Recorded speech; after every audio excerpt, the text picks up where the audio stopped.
Hanya puasa sunat itu terbagi kepada 3 macam. Qismun yatakarraru bitakarruris sanati kasaumi yaumi arafatin. Yaitu puasa sunnah yang pengulangannya itu sekali dalam 1 tahun. Terjadi sekali dalam 1 tahun seperti puasa sunat Arafah. Itu terjadi cuma pada tanggal 9 Zulhijjah. Wa Asyura, dan puasa Asyura 10 hari di bulan Muharram. Wa Taswa, dan puasa 9 Muharram. Itu yang berulang setahun sekali.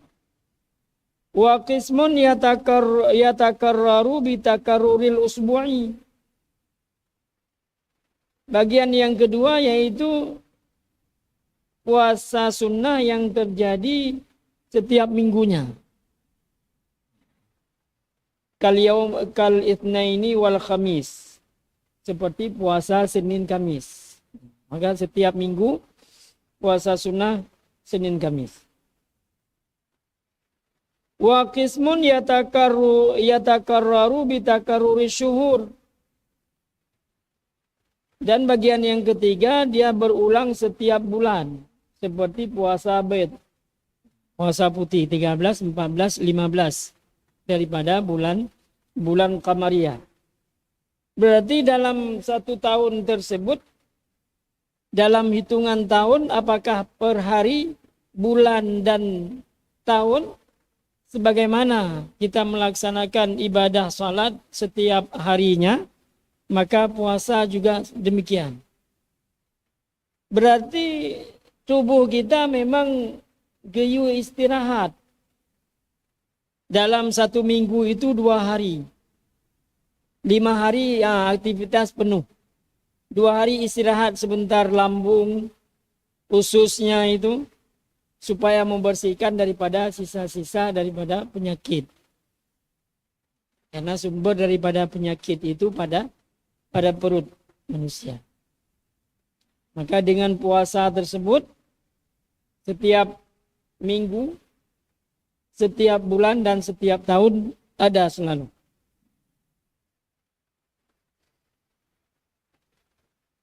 Wa tatawu'u syar'an, dan sunnah itu secara istilah maknanya at-taqarrubu ilallahi ta'ala bima laisa bifardin minal ibadati. Yaitu mendekatkan diri kepada Allah Subhanahu wa ta'ala selain daripada yang fardu daripada ibadah. Berarti selain yang fardu itu namanya sunnah, ibadah tapi. Maka ada yang amalan keseharian kita, apabila kita meninggalkan daripada perbuatan-perbuatan makruh tersebut, disebabkan karena kita takut kepada Allah Subhanahu wa ta'ala, ini menjadi amalan sunnah. Contoh, ada sebagian daripada aktivitas kita yang sebagian orang mengatakan itu hukumnya makruh. Ikut oleh dokter. Dan ini payah nepiyo merokok. Supaya sehat. Kalau beliau berhenti rokok karena anjuran dokter, mengikuti anjuran dokter, beliau cuma mendapatkan 1, yaitu sehat. Pahala tidak dapat. Adapun 1 laginya, dia berniat meninggalkan perbuatan tersebut karena supaya dia kuat dalam beribadah kepada Allah, mencari rezeki, terjaga kesehatannya. Dia dapat 2. Dapat pahala di sisi Allah dan juga dapat kesehatan. Maka di saat dokter memerintahkan Bapak harus banyak-banyak berpuasa untuk kesembuhan lambung. Itu langsung kita berniat, ya Allah lu puasa ke drone. Pimi ada puasa, mudah-mudahan lu pulih lambung. Dari segi kesehatan kita dapat, namun dari segi pahala tidak dapat.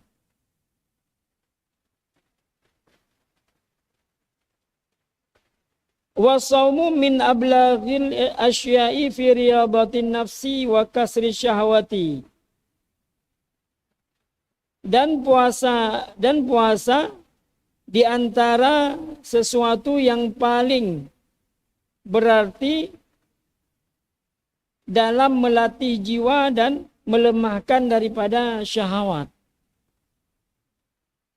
Maka kalau kita melihat daripada firman Allah Subhanahu wa taala di dalam Al-Quran dari 6.236 ayat yang ada di dalam Al-Quran, yang Allah sandingkan takwa itu pada puasa. Dan kalau kita mengambil lagi intisari daripada ayat-ayat Al-Quran itu, dan pada kalimat takwa tersebut lahirlah 3 amalan yang menunjuki tentang ketakwaan seseorang. Ini nanti menjadi barometer bagi kita yang sudah puluhan tahun menjalani ibadah Ramadan ataupun puasa. Apakah nilai 3 nilai ini sudah kita dapatkan? Kalau kita sudah mendapatkannya, maka insya Allah puasa kita tidak sia-sia. Nah, yang pertama itu menahan diri daripada rasa lapar. Ya, semuanya menahan lapar. Namun nilai ketakwaan di sini bukan sekedar kita merasakan lapar yang sebagaimana yang dirasakan oleh saudara-saudara kita. Tapi makanan yang tidak kita konsumsikan yang semestinya kita makan setiap harinya, makanan tersebut kita berikan kepada saudara kita.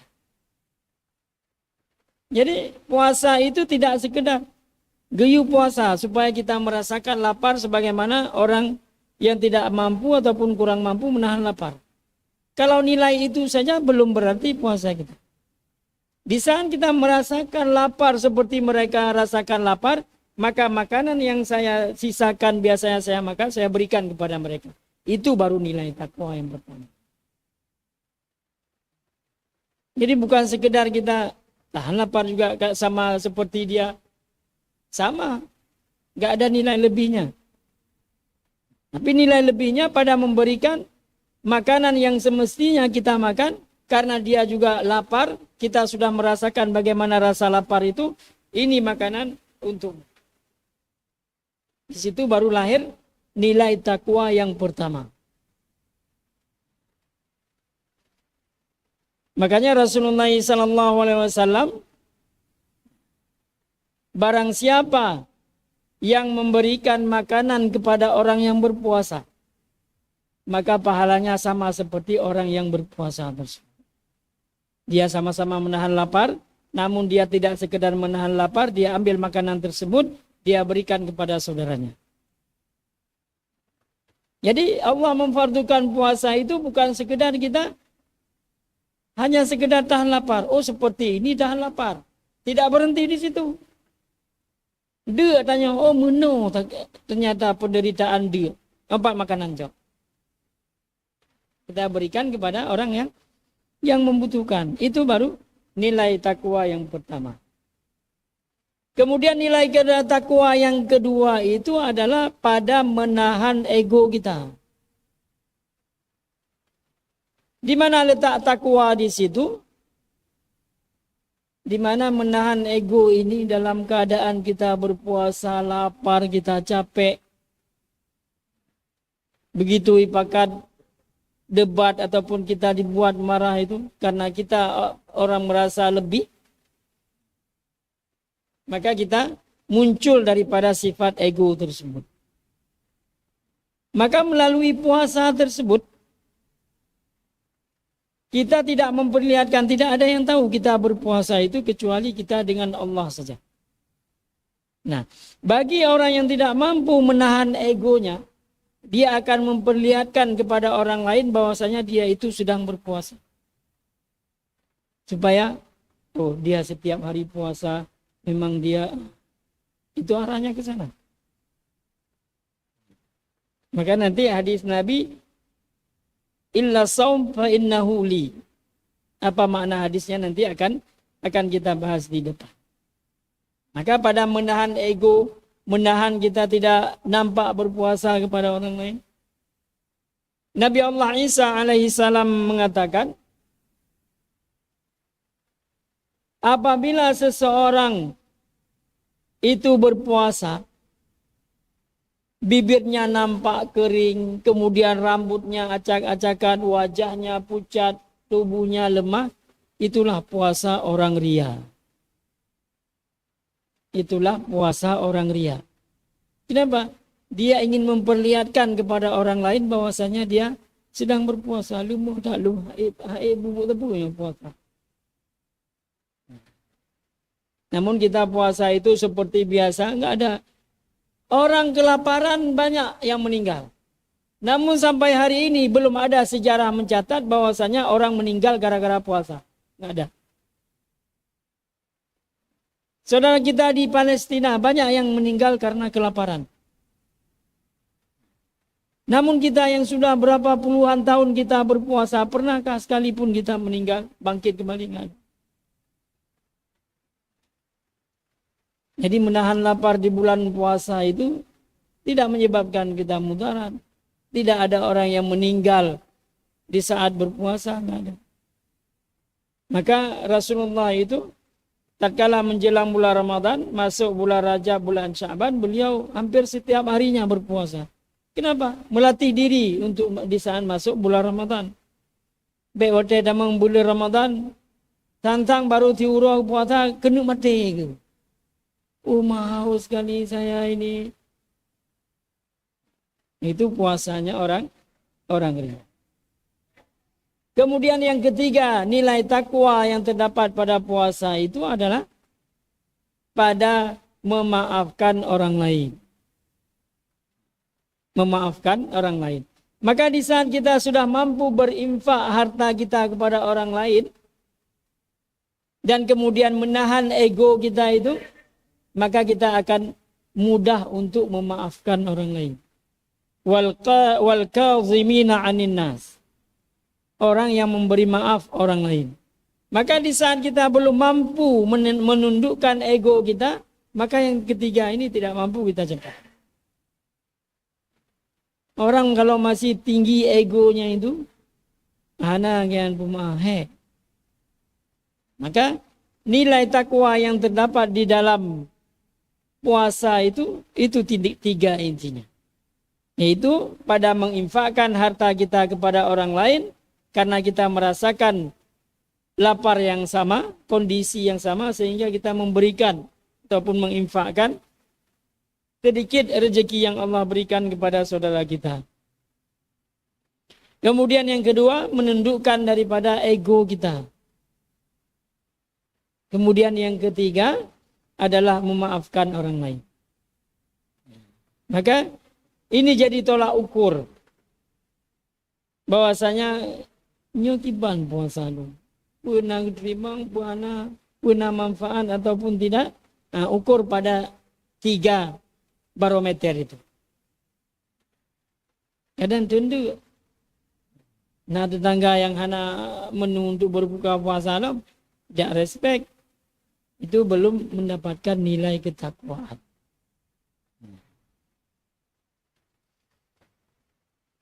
Nah, maka puasa itu adalah di antara ibadah yang untuk kita melatih jiwa dan menundukkan hawa nafsu. Hawa nafsu itu, kata Imam Ghazali, seperti pencuri yang berada di dalam rumah kita. Jadi sulit untuk kita menang lawan pencuri tersebut. Kenapa sulit menang? Karena pencuri si ilum danyo. Ilum danyo pajan dale danyo kita mangju. Mandayo ka hamkin daya ilum pencuri di urau. Nah, ada mengerja. Tapre ke pintu pajan damang pencuri. Pencuri cinya ni minta.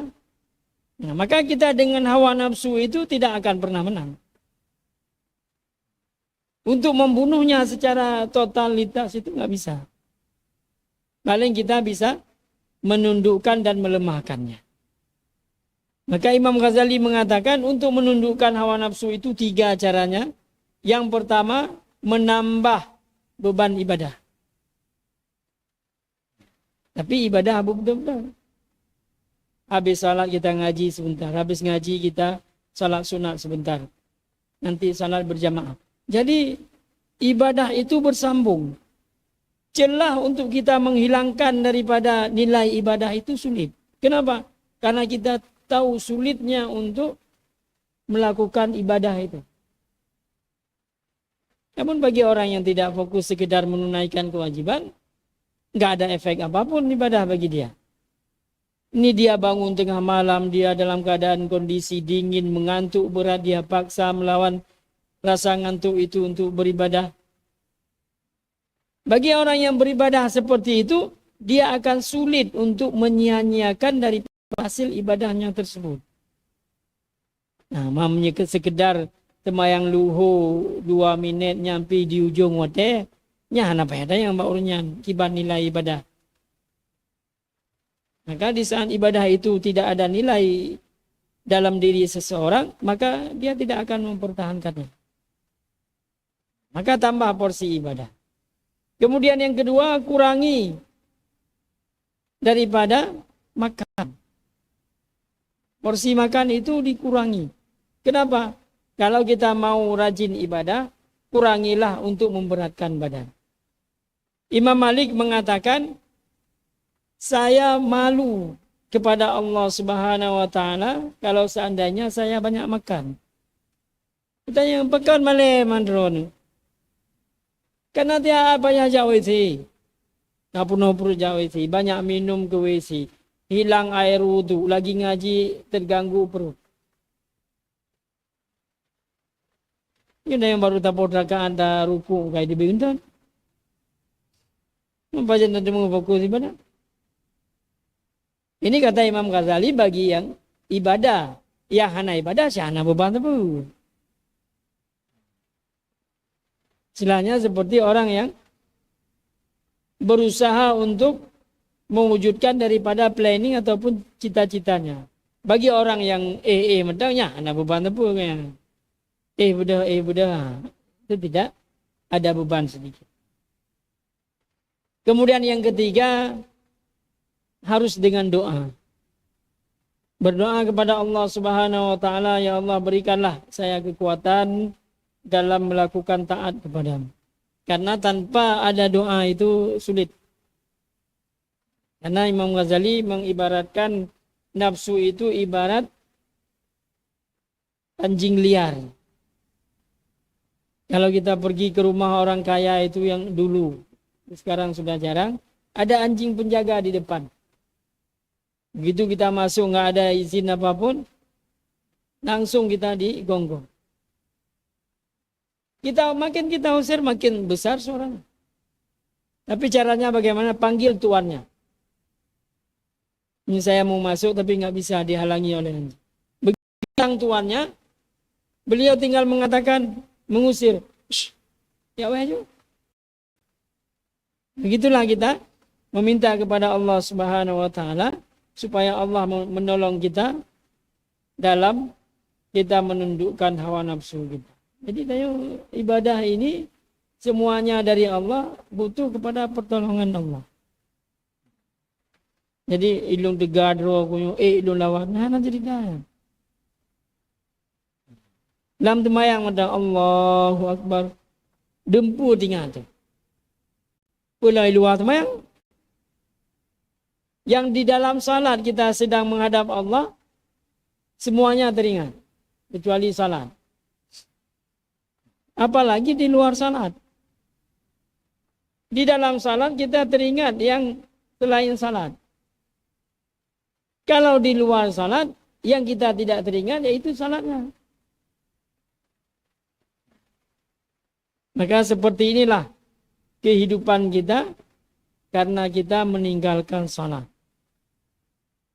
Rasulullah SAW paling beliau khawatirkan daripada umatnya itu adalah pada meninggalkan salat. Karena cuma itu satu-satunya modal kita sebagai seorang muslim. Lain anak. Puasa Ramadan 1 tahun sekali. Syahadat sekali seumur hidup selama kita tidak murtad. Haji 36 tahun. Zakat kalau kita ada uang, nyana kagak penerima. Apakah kita membuktikan kita sebagai seorang muslim itu? Apa bukti Anda seorang muslim? Tunggu nanti 36 tahun lagi setelah saya melaksanakan ibadah haji. Ataupun tunggu tahun depan di bulan Ramadan. Maka cuma salat sebagai identitas kita sebagai seorang muslim. Berapakah berharganya kehidupan dunia kita ini sampai kita rela meninggalkan salat? Ada nida-nida setelah kita mencari dekat nida harta. Duduk si irmo. Setelah kita capek mencari sana sini kekayaan, setelah kita capek tertidur juga kita. Kecuali kita mencari 12 jam, kita nggak tidur-tidur, nggak butuh kepada tidur, kemudian kita nikmati yang kita cari, itu lain cerita.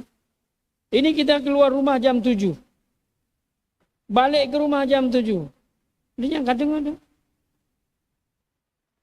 Berapa berharganya kehidupan dunia ini sehingga kita meninggalkan salat. Karena Allah tidak meminta banyak, cuma sebentar. 5 menit saja. Setengah jam untuk 5 waktu salat. Karena satu-satunya ibadah nanti yang akan membantu kita di dalam kuburan itulah salat.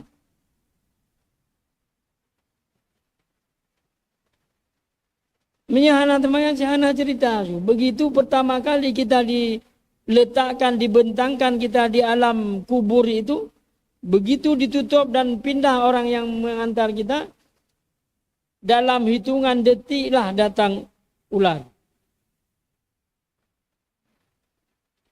Igrup deh.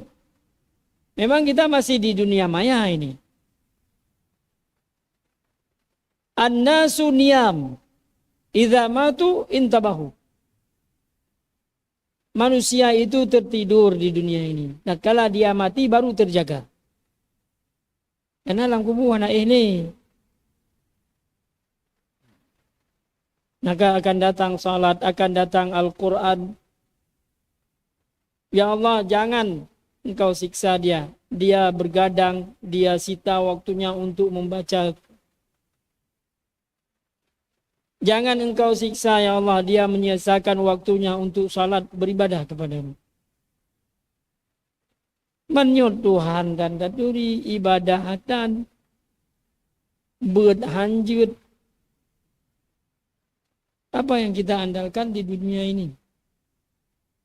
Kita punya nilai nominal di rekening itu sampai ratusan miliar. Bisa masuk ke dalam perut itu cuma 1 piring. Kita 2 buah piring. Majelim nafa. Maka nafsu manusia itu Allah misalkan seperti orang minum air laut. Yang ada gerah, minta gerah.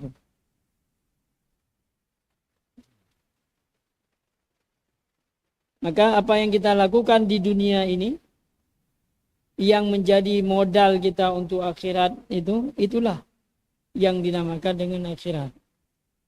Sesuatu yang kita lakukan tidak ada manfaat bagi akhirat kita, itulah dunia. Nah harta tanya udah kebah-kebah toh. Hartanya menjadi dunia.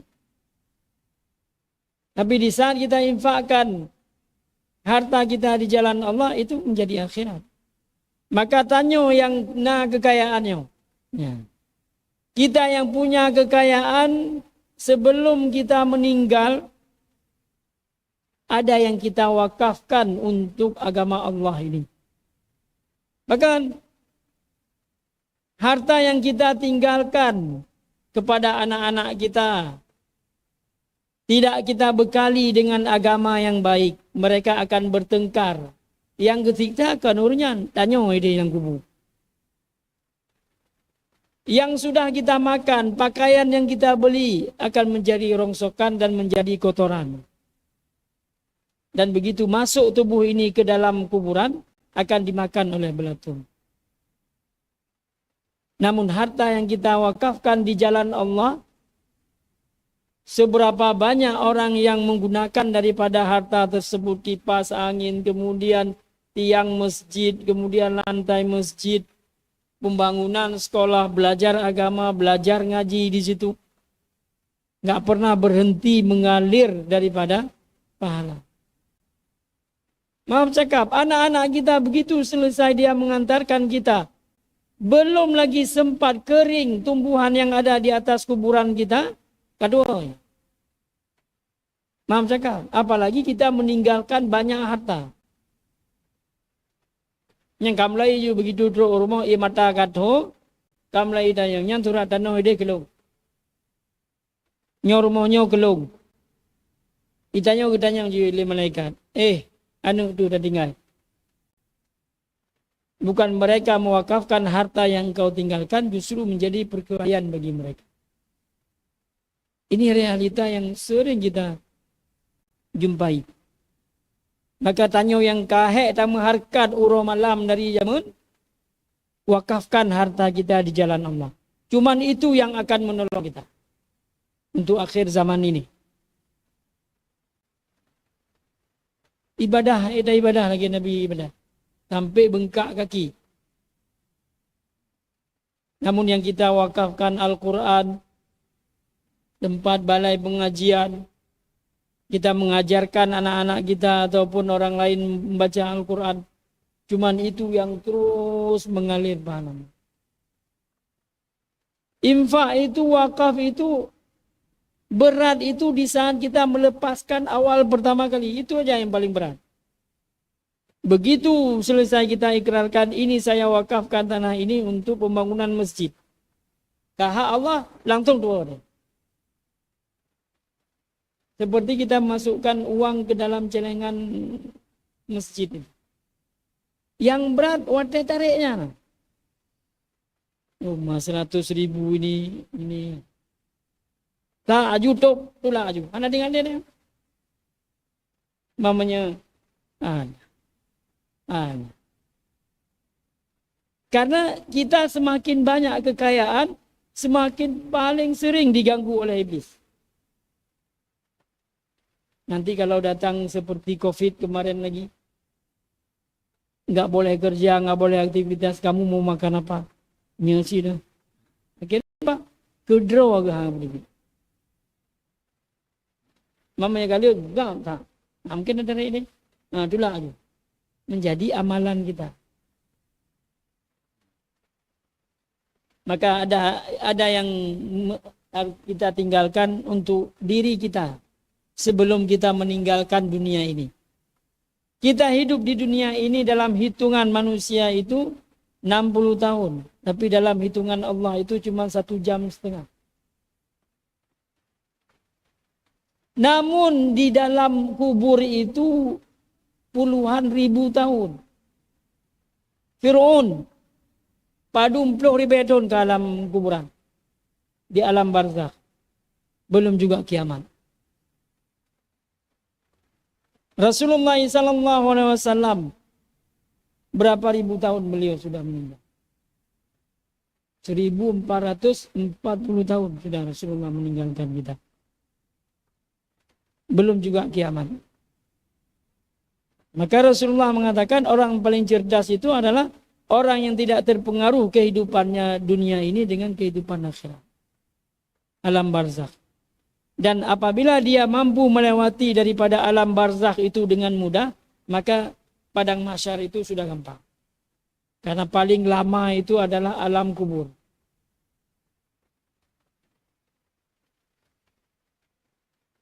Maka banyak-banyaklah kita berinfak di jalan Allah Subhanahu wa ta'ala.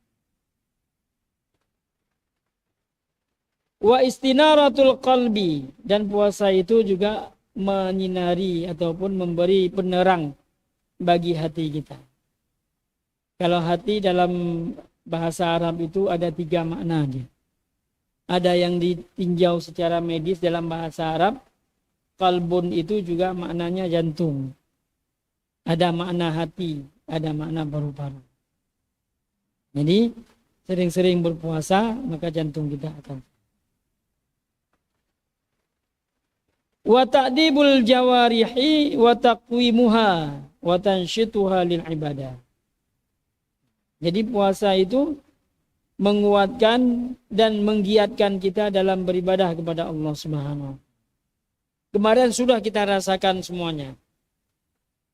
Selesai kita sahur jam 4, kita salat subuh agak berat. Tangi rumah mudahnya berat Ramadan. Salat zuhur sudah agak ringan.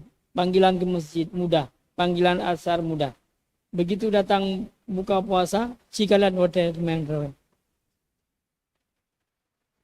Mi calu, bohrorom, cindui. Rasakan waktu tarawih. Memang apa yang disarankan oleh Ustaz Masrur ada baiknya. Kenapa? Setelah perut kita istirahat sebentar, baru kita sah. Namun, kita kebiasaannya menyekat dengun, lewat mendu. Nyo dapat terawih menjadi nyo poti kurir medun terawih ataupun jam 10. Langsung kepikiran, terawih 2 jam, kapan ngopi? Nya langsung dalam pikiran, kapan ngopi? Belum karubah rung dia, itu lewat terus. Untuk bangun kita itu, apalagi kita tertidur karena lelah penuh makanan, itu sulit bangkit.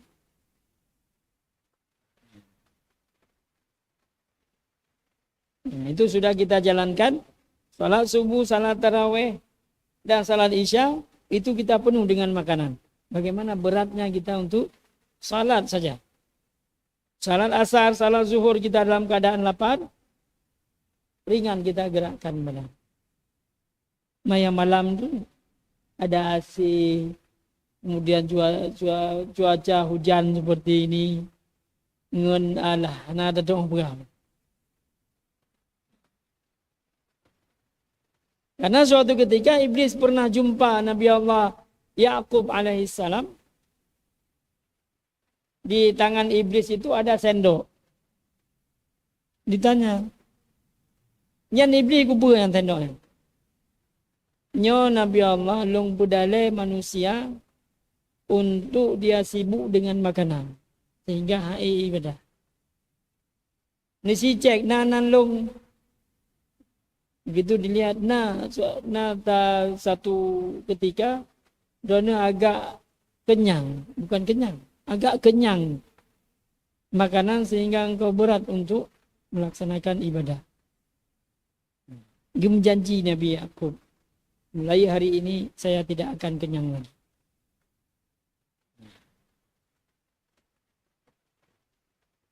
Yang cerita bahkan Allah fardukan puasa, tapi ternyata jumlah sampah yang ada di bulan Ramadan 10 kali lipat dibandingkan di luar Ramadan. Mampu dah cerita masalah penuh masjid. Beda puasa dengan tubuh kita, salat.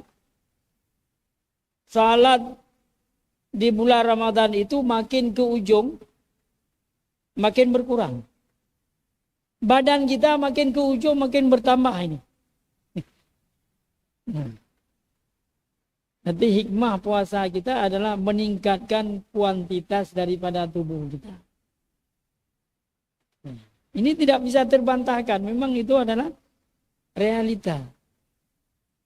Makanya kalau kita membanding-bandingkan kita berpuasa di zaman sekarang ini dengan dulu, bukan pengaruh daripada dulu sekarang orang sibuk dengan HP pekerjaan, tidak. Mungkin zaman bengar ulang, cepot bergua. Namun nilai ibadah yang kita rasakan dulu jauh sekali dengan yang kita rasakan sekarang. Ini ada tebah dah budak datang. Ramka aja juga tempat buka puasa bersama. Itu nilai ibadah. Wa fihi ats-tsawabul 'azim la nihayatalah. Dan padanya puasa itu ada ganjaran yang sangat besar yang tidak ada bandingannya, tidak ada akhir. Karena Allah Subhanahu wa taala menyediakan khusus pintu surga untuk orang yang berpuasa. Yusamma Rayyan. Jadi urut kiamat Abu Bakar masuk surga dari berbagai pintu. Baik, waktu jua yang memisahkan kita. Insyaallah di pertemuan yang akan datang kita akan membahas tentang berkurban. Mudah-mudahan apa yang kita baca hari ini menjadi pencerahan bagi spiritual kita. Dan sebelum kita tutup, kita berselawat 3 kali. Sallallahu ala Sayyidina Muhammad sallallahu alaihi wasallam. Sallallahu ala Sayyidina Muhammad sallallahu alaihi wasallam. Sallallahu ala Sayyidina Muhammad. Ya Rabbi salli alaihi wasallam.